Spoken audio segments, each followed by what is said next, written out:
ভাই আপনি কত আছেন? আগারগাঁও তো আছে। আগারগাঁতে কত পড়ালেখা কত? Inter pass. Inter pass. যাক দোয়া করে আপনার চাকরিটা হোক ভাই। কাকা আপনি কি চাকরিটা আছেন? না রে বাবুদের চাকরি নেই না আল্লাহ তুলে লই আইছে তো আমার ফাইল কো? আমার ভাই লাগতো না মুক্তিযোদ্ধা মুক্তিযোদ্ধা? ও যাক মাশাআল্লাহ। নেক্সট আবু সাহেব। আসসালামু আলাইকুম। এই প্রথম আমি পাইছি, ঠিক আছে, যে মেধাবী একজন ছাত্র, সব ক্লাসে ফার্স্ট। দেখো এই ক্লাস সব ক্লাসে ক্লাস ভালো, তার অভিজ্ঞতা ভালো আছে। হ্যাঁ, ফাইলটা আপনি দেখেন তো, ঠিক আছে না? ঠিক আছে ঠিক আছে না, সব ক্লাসে ফার্স্ট। মাশাআল্লাহ মিয়া। আপনারা দেখেন, এই দেখেন। আচ্ছা যাক, সব ক্লাসে ফার্স্ট আছে। জিজ্ঞেস করেছি কি? তোমার তো ফাইল মাশাআল্লাহ সবকিছু ঠিক আছে। তোমার পরিচয় কি? স্যার আমার পরিচয় বলতে এটাই, আমি মধ্যপুর ঘরের সন্তান। আমার পরিচয় বলতে এটাই, খুব কষ্ট করে পড়াশোনা করে সার্টিফিকেটটা জোগাইছি। এখন আপনাদের উপর নির্ভর আমার চাকরিটা। আচ্ছা ঠিক আছে, আমরা দেখতেছি। হ্যাঁ শুনেন, এ তো মধ্যবিত্ত ঘরের, টাকা পয়সা নাই, তারপরে মুক্তিযোদ্ধারও কেউ নাই, এটা তো চাকরি দেওয়া যেত না। এমনি কিন্তু কিন্তু মেধা ভালো, রেজা ভালো, ঠিক আছে, কিন্তু দেওয়া যেত না। দেখেন না বিবেচনা করে কি করা কি বলেন আপনি? দেখেন বিবেচনা করি। বিবেচনা এটাই, তার কোটা নাই, তারপর মুক্তিযোদ্ধার মানে কোনো কিছু নাই, এটাতে লয় যাইব না। ঠিক আছে, আপনার ফাইলটা সবকিছু ঠিক আছে। এখন আপনার চাকরি পাইতে হইলে 15 লাখ টাকা লাগবে, বুঝছেন? এক নম্বর কথা হচ্ছে এটা। দ্বিতীয় নম্বর কথা হচ্ছে আপনার কোটা কিনতে হবে, বুঝছেন? আপনার কোটা নাই, ধরেন আপনার ফাইলটা নিয়ে আপনি চলে যান। এত কষ্ট করে পড়ালেখা করছি, পড়ালেখা করে কোনো দাম নেই স্যার।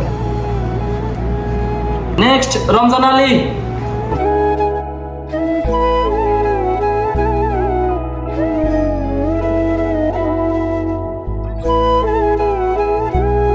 তোমাদের বংশে কোনো সার্টিফিকেট নাই মুক্তিযুদ্ধের? না। নাই? যেহেতু নাই, তাহলে তোমার কোটা কিনা লাগবে, 15 লাখ টাকা লাগবে। দিতে পারবা? স্যার আমার পক্ষে এত টাকা দেওয়া সম্ভব না, দুঃখিত স্যার, আমার ফাইল দিয়ে দিন। নেক্সট। আসসালামু আলাইকুম। ওয়ালাইকুম সালাম। আপনাদের সার্টিফিকেটটা কই দেখান।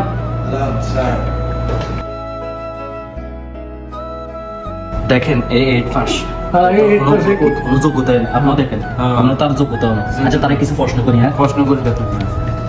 What is your name? Where you from? দাদা মুরব্বী আইসেন এত কষ্ট করি, এর তো কোনো যোগ্যতাই নেই চাকরি করার। এ তো 8 পাস, এ তো ঠিক করে কোনো কিছুই জানে না, এর তো চাকরি দেওয়া অসম্ভব। দেখেন আমার মুক্তিযুদ্ধের সার্টিফিকেট গুলা দেখেন। এটা তো ওনার মুক্তিযোদ্ধা, ঠিক আছে? হ্যাঁ ঠিক আছে, ঠিক আছে। তো আপনাকে মুক্তিযুদ্ধের ভাতা দেওয়া হয় প্রতি মাসে সরকার থেকে, ঠিক আছে? তো আপনার নাতির কোনো যোগ্যতাই নেই, আপনি কি জন্য নাতির নিয়ে আসছেন এখানে? মুক্তিযুদ্ধের নাতিদের যোগ্যতা থাকা লাগে না, আমার কোটা খালি আছে। ওদের চাকরি দেন না, আমি উপর মহলে নালিশ করতে বাধ্য হব। কি কোন এটা তো মুক্তিযোদ্ধা, তার তো চাকরি না দিলে আমি চাকরি নিজে করতাম। না মুক্তিযুদ্ধে কোটা খালি আছে, চাকরি দ্বিতীয় এত কোনো যোগ্যতা নাই, কিভাবে চাকরিটা দিই আমি? কোটা খালি আছে। আপনি কি বলেন? ঠিক আছে, কিন্তু চাকরি দেওয়া তো লাগে, নইলে আমি চাকরি থাকতে হবে। মেধা নাই কিন্তু চাকরি তো দেন লাগবে, মুক্তিযুদ্ধের ইয়ে আছে না তো। আচ্ছা ঠিক আছে, তাহলে বলি যে চাকরি কনফার্ম। হ্যাঁ চাকরি। আচ্ছা ঠিক আছে, যেহেতু আপনার মুক্তিযোদ্ধা কোটা খালি আছে, চাকরি আপনাদের কনফার্ম, ঠিক আছে? আপনারা আসতে পারেন। ধন্যবাদ স্যার। সত্যি নাতি এই চাকরিতে জিন্দিগি তো রাখি না, দাদার বাবার চাকরি হয়ে গেছে। চল। হ্যালো, আসসালামু আলাইকুম। কেমন আছেন সবাই? আশা করি ভালো আছেন। আসলে ভিডিওটা থেকে কি শিখলেন অবশ্যই জানাবেন কমেন্টে। আর ভিডিওটা ভালো লাগলে লাইক, কমেন্ট, শেয়ার করে সাথে থাকবেন। আল্লাহ হাফেজ।